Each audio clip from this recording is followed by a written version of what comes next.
इस सरकार ने किसान की गर्दन काटना शुरू कर दिया। ये मोदी नहीं है कि माँ को भी छोड़ दो, पत्नी को भी छोड़ दो, अपनी छोड़ दी और इनकी छुड़वाने की तैयारी कर दी। देखिए वो चौकीदार चोर है, वो जितने देश के अंदर अपराधी, भ्रष्टाचारी, बलात्कारी, वो सब बीजेपी में है। जब तक इस देश में दलाल मीडिया का बहिष्कार नहीं करोगे, उस मीडिया का, मैं सीधे शब्दों में कहता हूँ, उसका बहिष्कार नहीं करोगे, तब तक तुम्हारे साथ अन्याय होता रहेगा। क्योंकि जब न्यायपालिका का एक जज निर्णय देने के बाद 2 महीने बाद राज्यसभा का मेंबर बन जाता है, तो किस पे विश्वास करें? कि जिस देश में आज के दिन संविधान लागू हुआ था, उसी संविधान के लिए, उसी संविधान के नियम को लागू करने के लिए आज देश का किसान और मजदूर सड़कों पे है। तो ये दुर्भाग्य है मेरे देश का। और 2024 में गुजरात से मोदी आया था और गुजरात में मोदी को भेज देगी। 26 जनवरी का दिन हमेशा से ऐतिहासिक रहा है। 26 जनवरी की वो तारीख कोई भूला नहीं है जब किसानों ने लाल किले पर एक तरफ कूच करके ये बता दिया था केंद्र सरकार को कि हम किसी से डरने वाले नहीं हैं। और आज किसानों की महापंचायत हुई है जिसमें साफ संदेशा दे दिया गया है कि केंद्र सरकार ने अगर किसानों की बात नहीं मानी तो इस बार भी कुछ बड़ा हो सकता है। इसी संबंध में बातचीत करने के लिए इस वक्त हमारे साथ सबसे चर्चित किसान नेता हरिंदर ताऊ जी मौजूद है। सबसे पहले तो बहुत बहुत स्वागत है आपका। धन्यवाद आपका और आपके दर्शकों को ताऊ का राम राम। ताऊ जी, सवाल ये उठ रहा है कि किसान इतने समय तक कहाँ सोया हुआ था कि अचानक से जागा? नहीं, किसान कभी सोता नहीं है जी। किसान दिन में काम करता है और रात को सरकार की गलत नीतियों के कारण अपने खेतों पर पहरा देता है। क्योंकि उनके आवारा पशु किसान की फसल को खाते हैं, तो दिन में काम करता है और रात को चौकीदारी करता है अपनी फसल की। तो चौकीदार तो प्रधानमंत्री नहीं है क्या? देखिए वो चौकीदार चोर है और ये देश का किसान है। तो ये चौकीदार बड़ा है या वो चौकीदार बड़ा है? देखिए इस चौकीदार से बड़ा तो देश में नहीं, दुनिया में कोई नहीं है। क्योंकि ये उस चौकीदार को उस गद्दी तक पहुंचाता है और जब ये अपनी पे आ जाता है तो उस गद्दी से उतार के जमीन में पटक देता है। तो ये बड़ा है। तो क्या 2024 का इलेक्शन आने वाला है इसलिए किसान एक बार फिर से एकजुट हुआ है? देखिए किसान को राजनीति से कोई वास्ता नहीं होता, लेकिन इन नेताओं ने किसान को राजनीति की तरफ मोड़ने की कोशिश की है। तो किसान अब ये दिखाएगा कि हम कुछ हैं। क्योंकि किसान अपने घर पे काम करता था, जनता का पेट पालता था, लेकिन इस सरकार ने, जो निकम्मी सरकार आई है 2014 से, इसने किसान की गर्दन काटना शुरू कर दिया। और जब ये गर्दन कटती है तो दर्द सबको होता है। तो किसान को जब दर्द हुआ तो किसान सड़कों पे आया। तो क्या इस महापंचायत के बाद ये मान लिया जाए कि एक बड़ा आंदोलन फिर से शुरू होने वाला है? देखिए देश में आंदोलन तो होना चाहिए। अगर सड़कें सूनी हो जाएंगी तो संसद आवारा हो जाएगी। और देश में आंदोलन नहीं हो रहे थे तो संसद आवारा थी, कुछ भी कानून पास कर देती थी। तो जब से किसान सड़कों पे आया है, सरकार की नींद हराम है और एक बड़े आंदोलन देश मांग रहा है। और हम जगह जगह जाकर के यही किसानों को, मजदूरों को, युवाओं को यही समझा रहे हैं कि अपने अधिकारों के लिए खड़े हो जाओ और सब एक साथ आ जाओ। ठीक है, किसान कह रहा है हम युवाओं के साथ हैं, लेकिन युवाओं के लिए जब अग्निपथ स्कीम आती है, किसान चाहे कितना भी उसके खिलाफ आंदोलन कर ले, लेकिन भर्तियों की संख्या बताती है कि नौजवानों को जरूरत है। जब आपको 1 महीने तक मैं घर के अंदर बंद रखूं और भूखा रखूं और फिर आपको बाहर निकालूं, तो बाहर आपको चाहे सूखी रोटी मिले, चाहे कुछ भी मिले, तो आप उसे तुरंत खाने की कोशिश करोगे।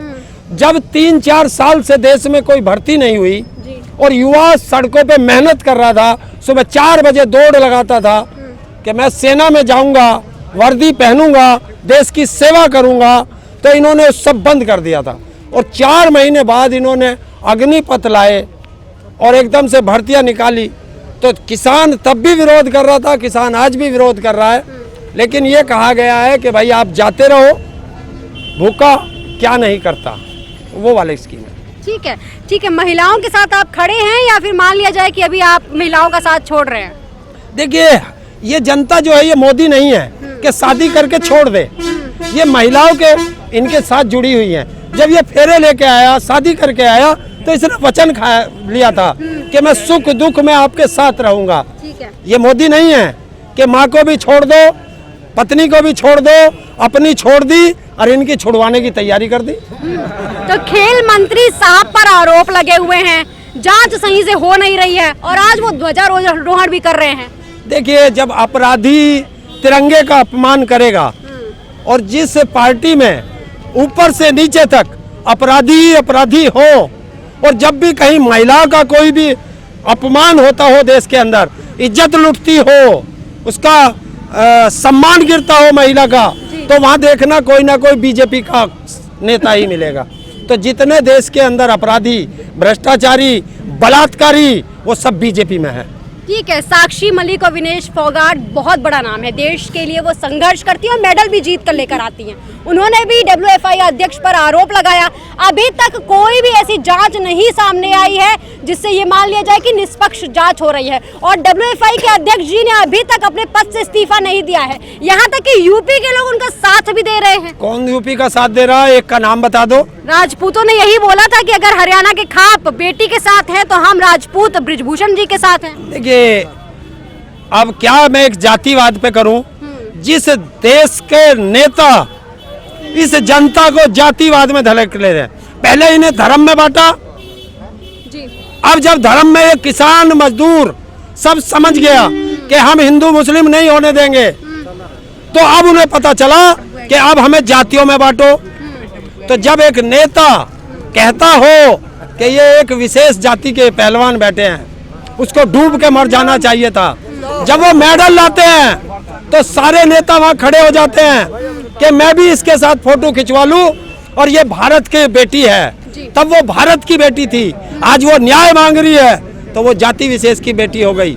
इसी से तो हमें बचना है और ऐसे नालायक नेताओं का बहिष्कार करना है। ये तो बचेगी कैसे, बेटियां बचेंगी कैसे? आप देखिए, रोजाना कोई ना कोई नया आंकड़ा सामने आता है जिससे पता चलता है कि देश में महिलाएं सुरक्षित नहीं हैं।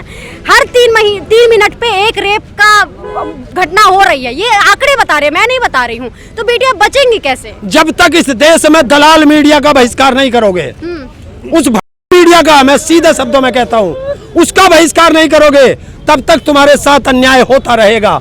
क्यों? क्योंकि वो जब भी आवाज उठती है, वो मीडिया मुद्दे को डाइवर्ट करके तुम्हें दूसरे मुद्दे पर ले जाती है। तो इसलिए इन मीडियाओं से बचो, सोशल मीडिया का सहारा लो। सोशल मीडिया देश का मीडिया है। अच्छा, एक और सवाल है कि लगातार किसान कह रहे हैं कि हम आंदोलन करेंगे, हम कूच करेंगे, लेकिन सरकारें शायद सुन नहीं रही हैं या सुनकर भी अनसुना कर दे रही हैं। देखिए, जिस देश का राजा बहरा हो जाए, गूंगा हो जाए, वहाँ आंदोलन ही होते हैं, क्योंकि वो एक दलाली में लग गया है और अडानी अंबानी का चौकीदार बन गया है। हम लोगों ने सोचा था कि वो हमारा चौकीदार है, हम भूल गए कि वो हमारा नहीं, उद्योगपतियों का चौकीदार है। आप देखो, उद्योगपति के बच्चे को छींक आती है तो देश का प्रधानमंत्री झुनझुना लेके उसके सामने चला जाता है। जब 750 किसानों की शहादत हुई तो देश का प्रधानमंत्री कहता है वो मेरे लिए मरे हैं, तो और क्या हम अमेरिका के लिए मरे थे?